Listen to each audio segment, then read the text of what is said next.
Hello, this is Dr. Jason Munsell. It is almost 2 o'clock on Thursday, June the 8th, and I'm going to try to take you through a little bit of Chapter 2 in our textbook. If I don't get through all of it today, I will. It dawned on me that even though face-to-face classes during the summer one session are Monday through Thursday, we're online. So whenever. That's why I give you the weekend to do stuff. So if we get bored, I can get through more stuff tomorrow because there's lots of stuff going on in this particular chapter. So, and as always, if you have any questions, please let me know. I've been very pleased with the Twitter stuff. I haven't had the chance today to look at the forums quite yet. But I will try to do so later on this afternoon or this evening or perhaps tomorrow. But you know, there's a few of you I'm still sort of searching for. But for the most part, I've been very, very pleased that everybody seems to be engaged with the process. Okay, so Chapter 2, Communication and Rhetoric. Yeah. All good stuff. As many of you probably know, I consider myself a rhetorician, which means that I study rhetoric. And you might not know what rhetoric is, but we'll talk about that. I love the first quote, though. This is so important. Charles Morris and Stephen Howard Brown.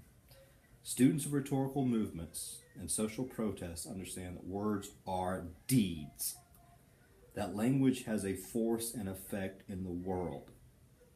To study rhetoric of social protest is to study how symbols, words, signs, images, music, bodies, shape our perceptions of reality and invite us to act accordingly.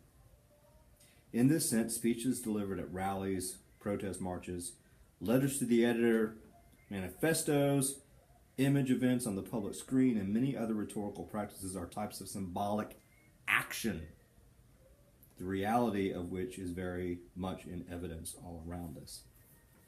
Action. Symbolic action. That's important. You have heard, perhaps, that actions speak louder than words.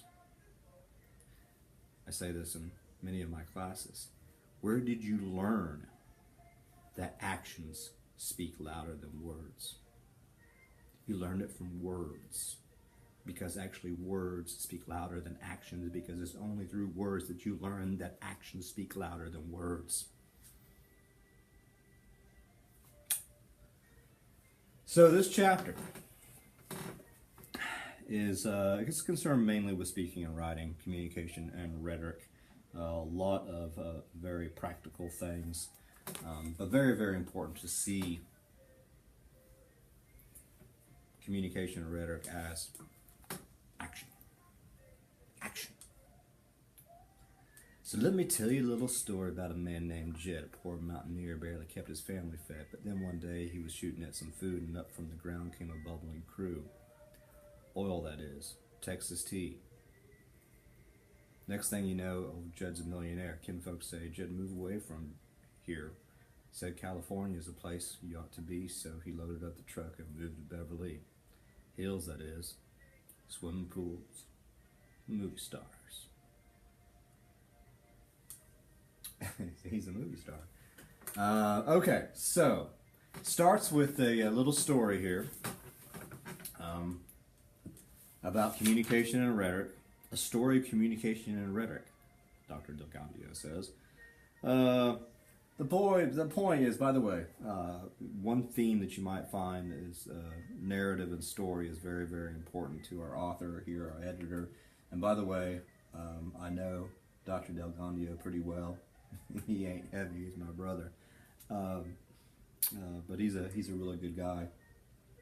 But basically the idea is, you know, we want to do things and communicate effectively and use rhetoric effectively in order to influence folks, right?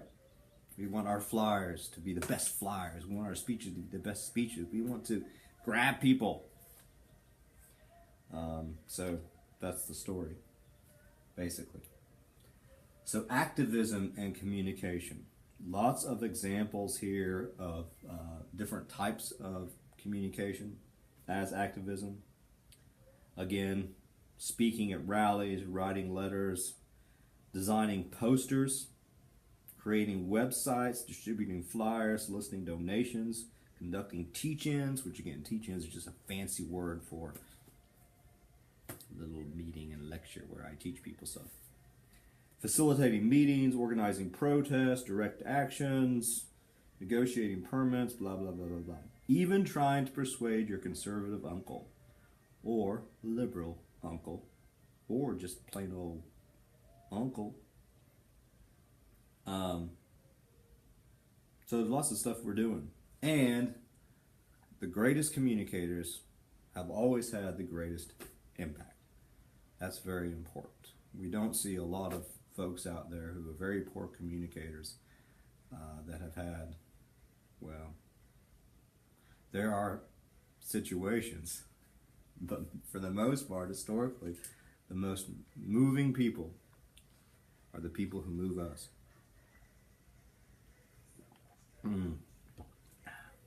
It's Perrier. Delicious French agua. And then he lists all these people. But the thing is, oftentimes we think that if in the process of activism or being an advocate that, we don't need to be effective communicators. We just lay out the facts. Yeah, it's a fact that, lots of people are hungry. So yeah, let's do that. That ain't gonna fly. We gotta inspire people. We gotta motivate people. And for the most part, facts are oftentimes staring us in the face, and we interpret them in different ways, or else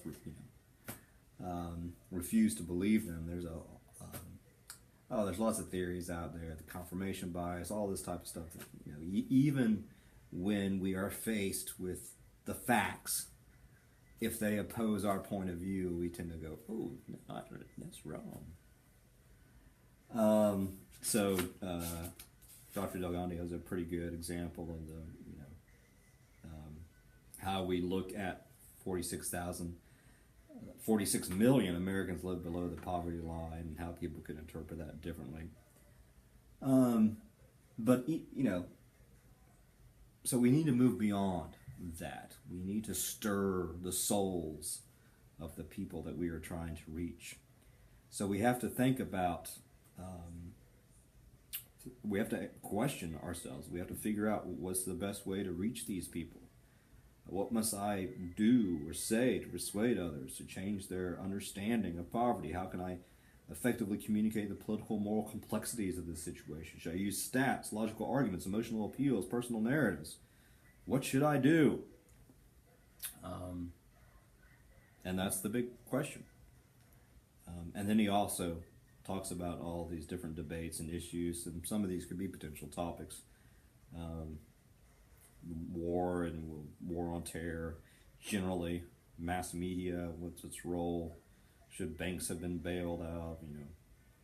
American meritocracy, free trade, same-sex marriage. Should humans eat other animals? Yeah, well, I don't know. Should we boycott sweatshop labor? I mean, all this stuff. But here's the thing. Well, hold on. Maybe that's it. Yeah, good paragraph on the bottom of page 40. Here's the thing. And again, I've already said this. There's no clear-cut black and white answers to these questions. This is not a science. This highlights the crux of the issue. It is not just what you say, but also, more importantly, how you say it. All information, even the most basic concrete facts, must be rhetorically packaged. Activists must communicatively craft their thoughts, words, ideas, narratives, emotions, demands, images, and actions. Taking up such a rhetorical attitude maximizes your ability to bring about profound social change. Do you have an attitude? Yes, have a rhetorical attitude. So, rhetoric. Finally, understanding what rhetoric is, definition of rhetoric. But the thing is, with the history lesson, it's always been there. Plato, of course, didn't like it all that much. His student Aristotle did.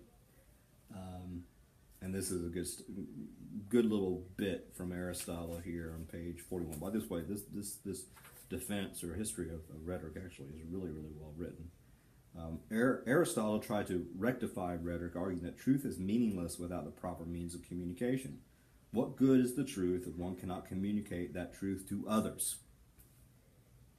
Despite Aristotle's attempts, many, if not most, Western thinkers have maintained a general bias against rhetoric, and that is because we are constantly being manipulated.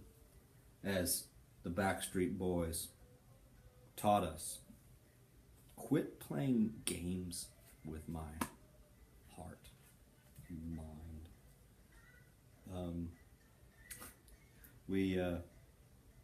So it's people are skeptical, but generally the big definition of rhetoric, you have to get,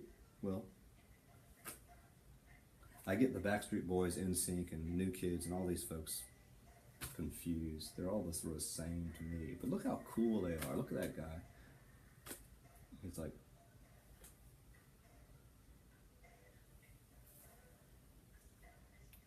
okay.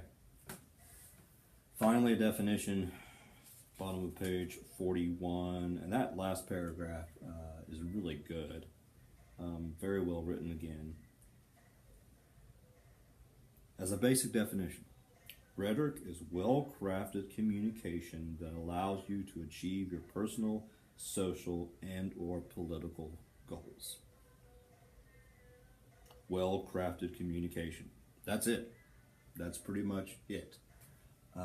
There's lots of different definitions out there. The most traditional definition from Aristotle is rhetoric of the art, is the art of finding in any given situation the available means of persuasion. You can pause and go back.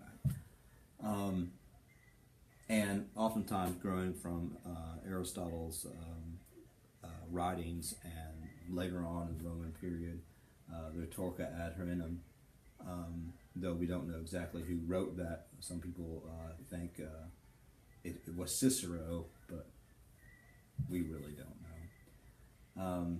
But they talk about the canons of rhetoric. Canon with one N, not two N's. Canon with two N's is boom and delightful fabric. So we've got invention, finding ways to persuade, like rhetorical strategies. What are our strategies that we're going to use? Arrangement, putting together the structure, style, how we're going to present the arguments to stir the emotions. Oftentimes, what specific words and figures of speech do we want to use? Memory, speaking without having to prepare or memorize a speech. Are we going to memorize? Are we not? And how does that impact the effectiveness? And delivery. Doug Ondio spends a lot of time talking about delivery when it gets to communication. This is all sort of very traditional rhetorical theory. And as Jason says, we constantly engage in a rhetoric, but activists have to be more conscious of the rhetorical process. Again, we got to have that rhetorical attitude. We've got to think about this. Activists must become more strategic about their communication and the effects thereof. You can't change things unless you are cognizant of your rhetoricalness. You can be passionate, engaging, and unwavering without being dishonest, deceitful, or corrupt. The trick is to be politically demanding while being communicatively intelligent and rhetorically effective. That's good stuff. Okay. Then there are two sections here with loads of loads of, I'm about 15 minutes. Loads of